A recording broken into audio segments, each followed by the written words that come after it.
I want to talk a lot about what you're doing today. And you're the founder of the National Opera House in Pittsburgh. Yes. Let's talk a little bit about that house and the significance. Well, the house was very significant for a lot of reasons. Yeah.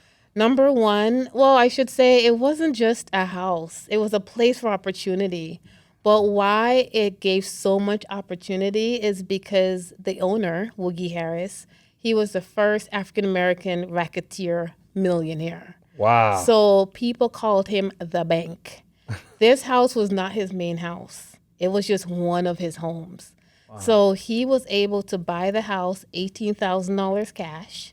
And in 1930, he also bought a Duesenberg for cash.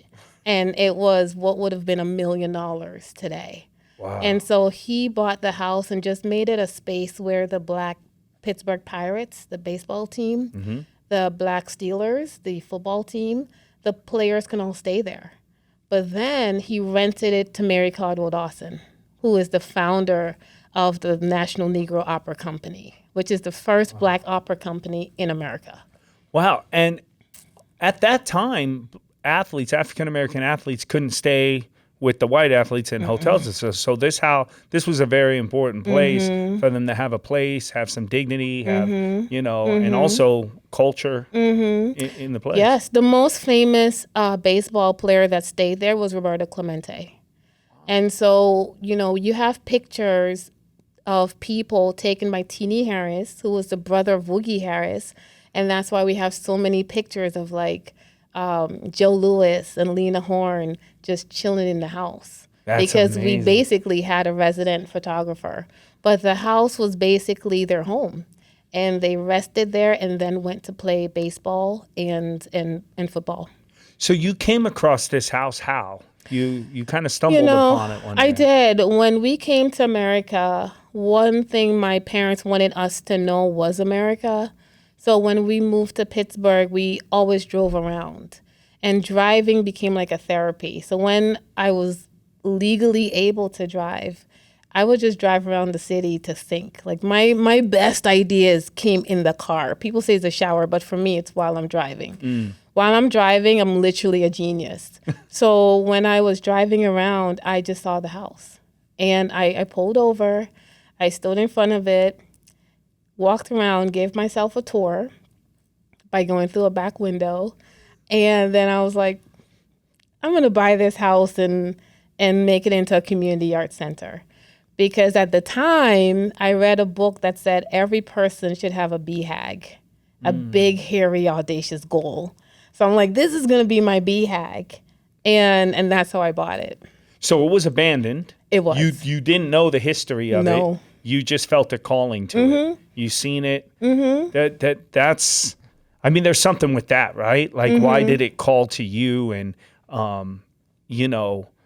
things don't just happen by accident. Yeah, I think the calling, people always say, oh, Jonnet, this is a calling. And I think that's important. But I think you have to understand the calls you answer. Because I'm called all the time. I have all kinds of things saying, Jonnet, do this, do that. And I don't answer every call. But for some reason, this one to say buy the house and do this community project was just very strong. So I said, yeah, I'm going to buy the house. And I told my parents. And they're like, Jonnet, in America, you don't just wake up one day and say, I'm buying a house, and then you sign on the dotted line. But that's what happened. That's amazing. It was owned by the bank.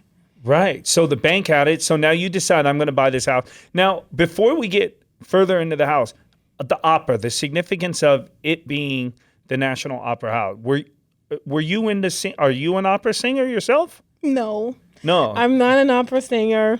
Okay. I actually can't sing. Really? When I used to sing to my daughter when she was a baby, she literally would take her little baby finger and put it over my lips. So I'm not an opera singer. I'm not a preservation. Like, I didn't learn to preserve historical landmarks. I didn't learn to preserve historical homes. My background is in accounting, and I'm a musician. I play the steel pan. And those are my talents. That's it. I'm sure there's more, but we'll say those are your key talents. Yeah. Okay. So let's go through the process of you getting the house, going to the bank. So you decide, how long after you made that decision at that moment, like, I need to do something with this house. How long did it take to get to a bank and actually make that happen? It took 2 weeks. That's it? 2 weeks? It took 2 weeks. I did a no money down loan. It was owned by a bank called the Money Store. Wow. And so they were just very eager to sell the house. So I felt, they're like, sign here, and the deal was closed.